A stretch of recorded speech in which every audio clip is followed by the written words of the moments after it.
Another thing I'm going to tell my nieces and nephews is how to study. That's very important because when I was growing up, they didn't teach me how to study. I found out how to study after I was 18 or 19 years old at a community college from a black guy who was just super smart. And I was so impressed because I wanted to be smart too. I just didn't feel smart.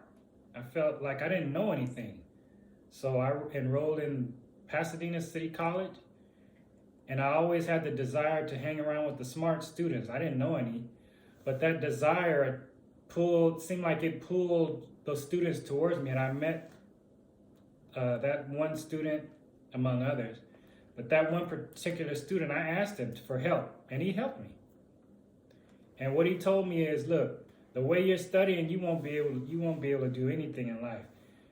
You gotta know this material like you know your name, address, and telephone number. And the way to do that is to just take one vocabulary word that you don't know. Repeat it in your mind, repeat it out loud, and then write it, and you got it. He said, just do it one time and you got it. See, they didn't teach me that in school. So I tried it. I went through all my vocabulary. I didn't trust one time, so I did it. I did each word 10 times, mentally, verbally, and then I wrote it out because I wanted to make sure I got it. And then I would do it every day. And when test time comes, man, it was nothing. But my point is, if you don't ask for help, then you probably won't get it. And number two is, no one's telling us how to study, how to succeed, how to learn. That's why you have a lot of kids, regardless of their race, dropping out of high school, grabbing the quickest thing they can find to make money, and it's not really working for them. And guess where they end up? Dead or in the penitentiary. So here's a study skill technique I'm going to pass down to my nieces and nephews, and if you're interested, you got it now too. This is just not for kids. This is for elder people who want to learn and change their life. It's not too late. So all that stuff about I'm not going to waste my time, I'm only going to focus on the kids, I'm not going to waste my time on older people because they're stuck in their way. That's not true. I'm just going to put it out there for those who need it. Kids need it, adults need it, elderly people need it. People who will learn and continue to learn will find this technique useful.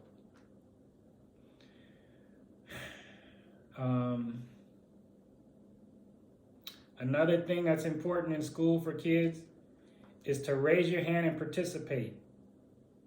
Everybody's so scared to speak up and interact with the professor or the teacher or the instructor.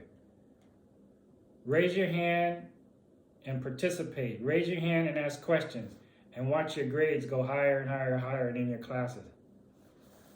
Another thing he taught me, and I'm passing down to the younger generations, is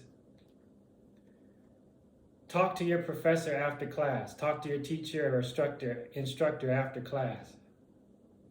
Sometimes they give you valuable information about what's going to be on the test they won't give other students. Plus, you build a rapport with the teacher, and you're in tune, you're paying attention to what they're saying. That improves your grade too. Another thing he taught me is you don't always have to buy the books. Nowadays, they don't even have books. They have tablets and stuff. But at that time, just to illustrate the point of thinking outside the box, I was going buying books. And they had the same book in the library.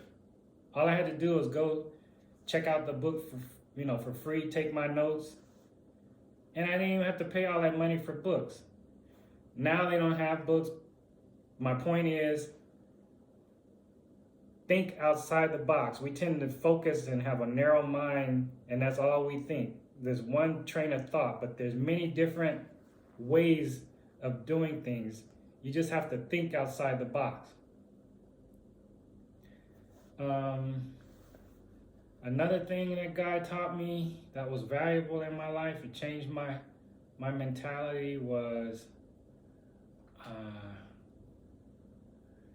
I was impressed at the way he kept emphasizing think outside the box. I'll give you an example.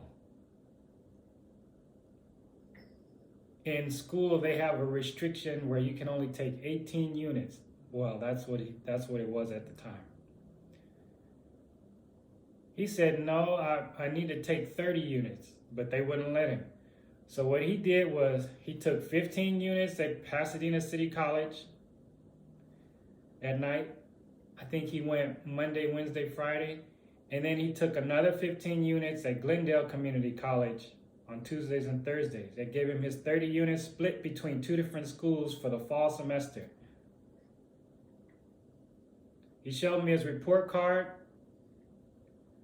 all A's for that semester, and it blew me away. I couldn't believe it. I've never met a black person like this before in my life. He looked just like Eddie Murphy. And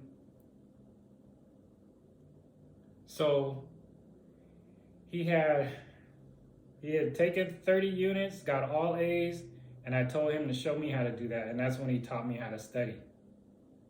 He did the same thing the spring semester. And I kid you not, I used to stay in that library from 7 a.m. If it wasn't lunchtime and class time, I was in that library. I just completely changed my life and became what you want to call a nerd if you want. But I was trying to learn something because I didn't know anything. He would come in the library, never crack the book the whole semester, wait until final exams, and at 2 o'clock he would start studying for that exam that was at 7 o'clock that night. And he would study from 2 to 7, go take the exam, and pass with get an A. Using those methods, those techniques. Now, some people have gifts and talents in certain areas, and not everyone can be super intelligent like him, or absorb that much information like him. Not everybody can dunk a basketball like Jordan or Kobe, rest in peace.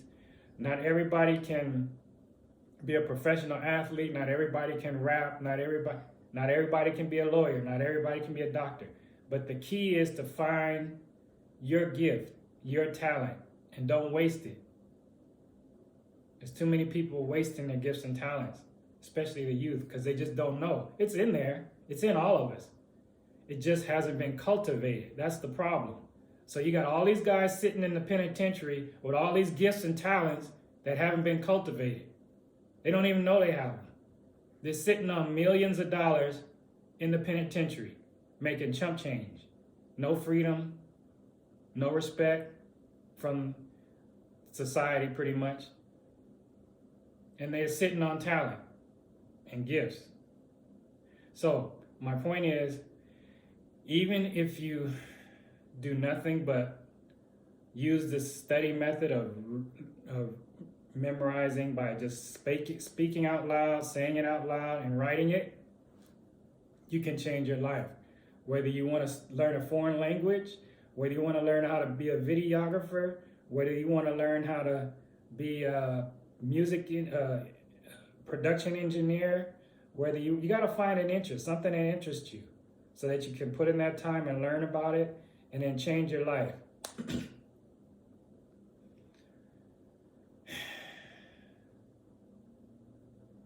I use the same method. If I hadn't met that guy in 1987, I think it was,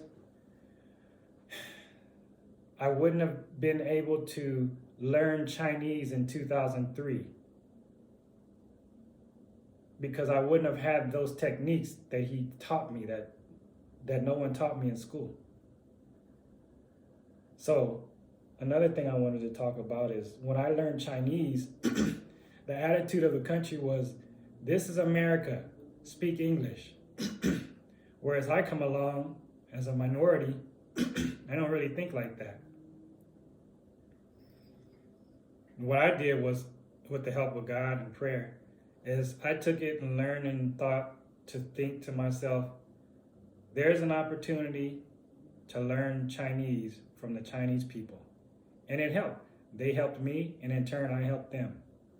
And it changed my life. Anyway, I'm going to end right there for now. I got a whole bunch of stories to tell you, a whole bunch of wisdom to pass on. I just can't do it in one video. So I'm going to end this one right here. And see you guys in the next video.